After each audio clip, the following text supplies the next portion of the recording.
Hello everyone, welcome to my YouTube channel Learn with Bhavna. So today we will read the chapter number 10 and the name of the chapter is Reaching the Age of Adolescence, and today's topic is how is the sex of a baby determined. So dear students, इसका meaning है कि कैसे हम unborn baby का sex determine कर सकते हैं कि जो अनबॉर्न बेबी है वो जो बॉर्न होगा वो बॉय बेबी होगा या फिर वो गर्ल बेबी होगी. So now let's start topic. Inside the fertilized egg or zygote is the instruction for determining the sex of the baby. किसी fertilized egg में और zygote में ये इंस्ट्रक्शन से हमें ये पता चल जाता है कि जो बेबी है वो बेबी बॉय है या फिर बेबी गर्ल है. इस कॉन्सेप्ट को अच्छे से अंडरस्टैंड करेंगे फुल कंप्लीट, बट उससे पहले मैं आपको zygote बता देती हूँ कि zygote क्या है. सो रिप्रोडक्शन चैप्टर में हमने इस चीज़ को पढ़ा हुआ है. मेनली स्पर्म और जब ओवम की मीटिंग होती है तो इसके रिस्पॉन्सिबल ज़ायगोट के फॉर्मेशन है. सो ज़ायगोट बनता है. ज़ायगोट को ही दूसरे नेम में फर्टिलाइज्ड एग बोला जाता है.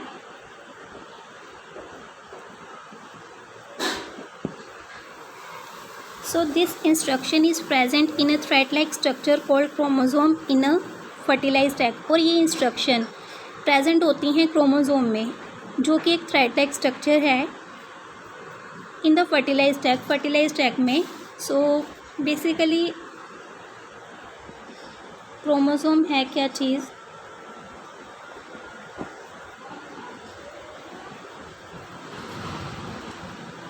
सो students, almost every cell in human being के हर सेल में क्रोमोसोम्स प्रेजेंट हैं. और लाइक ये कोई सेल है, इस सेल के अंदर एक न्यूक्लियस है. इस न्यूक्लियस के अंदर आपको एक थ्रेड लाइक स्ट्रक्चर मिलेगा जिसे क्रोमोसोम बोला जाता है. और ये क्वाइल लाइक है. डीएनए की फॉर्मेशन इससे ही पॉसिबल है. और ये 23 पेयर्स में प्रेजेंट है, मेल एंड फीमेल दोनों में ही. सो मेनली जो क्रोमोसोम्स हैं वो सेल के हर पार्ट में हैं. Chromosomes are present inside the nucleus of every cell. हर न्यूक्लियस के सेल में है. इवन प्लांट्स, एनिमल्स और ह्यूमन बींग्स में सब में ही सेल्स प्रेजेंट है और सब सेल्स के अंडर क्रोमोसोम प्रेजेंट है. ऑल ह्यूमन बींग है 23 pairs of chromosome in the nuclei of their cell. हर ह्यूमन बींग में 23 पेयर्स में क्रोमोसोम प्रेजेंट है हर न्यूक्लियस के अंदर. जो chromosomes out of these are the sex chromosomes. इसमें से 2 क्रोमोसोम सेक्स क्रोमोसोम्स हैं जिन्हें हम नेम करते हैं एक्स एंड वाई.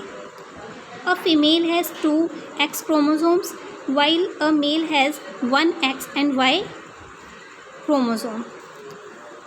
like एक मेल और एक फीमेल है.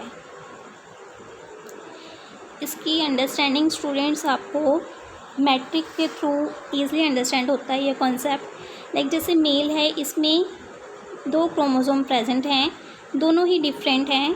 और फीमेल में 2 क्रोमोसोम प्रेजेंट हैं, दोनों ही सेम हैं. सो लाइक जब एक्स की मीटिंग मेल के एक्स क्रोमोसोम की मीटिंग फीमेल के एक्स क्रोमोसोम से होगी तो एक्स एक्स की फॉर्मेशन है वहाँ पर पॉसिबल. अगर एक्स एक्स की फॉर्मेशन है तो आपको ईज़िली अंडरस्टैंड हो जाएगा कि जो एक्स एक्स क्रोमोसोम है वो किस में है, मेल में है या फिर फीमेल में है. तो वो एक्स एक्स क्रोमोसोम फीमेल में है. इट मीन्स जो बर्थ होगा वो एक बेबी गर्ल का बर्थ होगा. नेक्स्ट स्टूडेंट्स, अगर मेल के एक्स क्रोमोसोम की मीटिंग मेल के वाई क्रोमोसोम की मीटिंग फीमेल के एक्स क्रोमोसोम से होगी then X Y chromosomes present होंगे और एक्स और वाई 2 डिफरेंट क्रोमोसोम्स मेल में प्रेजेंट हैं. तो उस टाइम बेबी बॉय का बर्थ होगा.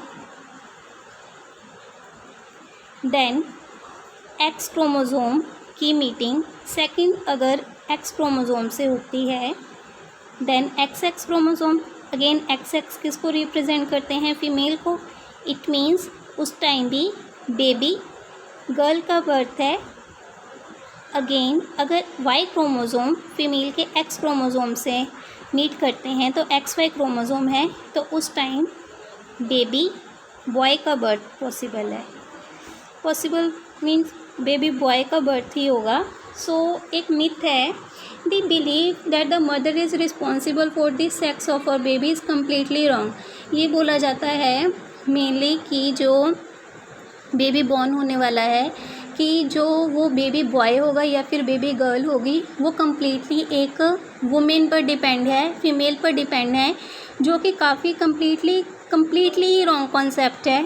And her blame for this is a totally unjustified, और उसके साथ ये बिल्कुल ही अनजस्टिफाई है बिकॉज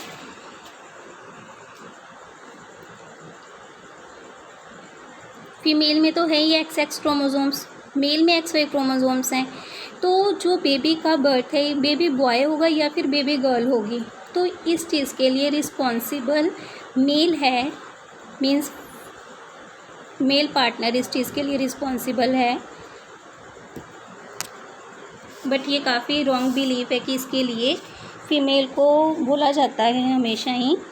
सो ये ठीक नहीं है। Now the gamete egg and sperm have only one set of chromosome. जो गैमेट है, गैमेट में अब एग एंड स्पर्म की मीटिंग होगी, लाइक जैसे ज़ाइगोट हमने पढ़ा है, after the meeting of a sperm and ovum the formation of a zygote और unfertilised egg is possible. The unfertilised egg always has one chromosome.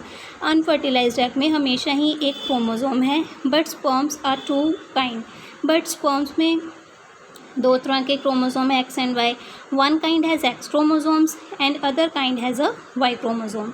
एक एक्स क्रोमोसोम है, एक और वाई क्रोमोसोम है, जो मैंने भी आपको एक मैट्रिक्स के थ्रू इजीली अंडरस्टैंड करवाया है।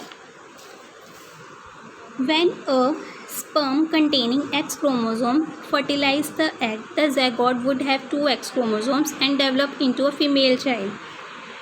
So like students, हमने ऑलरेडी इस चीज़ को डिस्कस कर लिया है कि एक्स क्रोमोसोम अगर मेल के एक्स क्रोमोसोम की मीटिंग वाई क्रोमोसोम से होगी तो एक्स वाई की फॉर्मेशन होगी। अगर एक्स वाई की फॉर्मेशन है तो 100% बेबी बॉय का बर्थ है।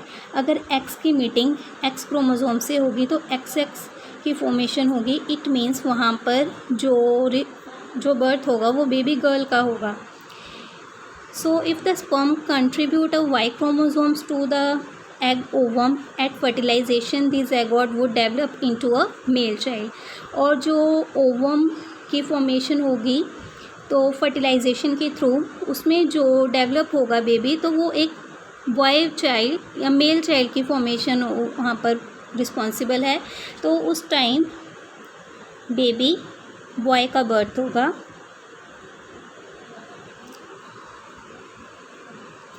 So now you know the sex chromosomes of a father determine the sex of unborn baby.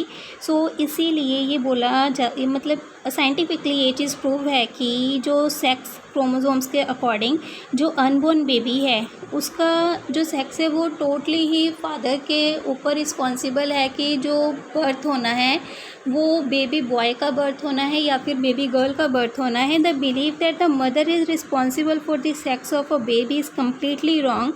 जो ये बिलीव बना है कि मदर ही रिस्पॉन्सिबल है जो बेबी का बर्थ हुआ है, तो वो पूरी तरह से गलत है। And to blame her for her is a totally unjustified, और उन्हें इस चीज़ के लिए ब्लेम करना बहुत ही ज़्यादा अनजस्टिफाइड है, जो कि मेनली इंडिया में ये चीज़ बहुत पॉसिबल बोली जाती है कि जो अगर बेबी गर्ल का बर्थ हुआ है तो उसके लिए मदर रिस्पॉन्सिबल है, बट ऐसा नहीं है। उसके लिए जो रिस्पॉन्सिबल है वो मेल पार्टनर है, फादर रिस्पॉन्सिबल है। सो आई होप डियर स्टूडेंट्स आपको ये कॉन्सेप्ट ईज़िली अंडरस्टैंड हुआ होगा, how is the sex of a baby determine. So if you learn the proper concept, then like the video and subscribe my channel. Thank you all of you and have a nice day.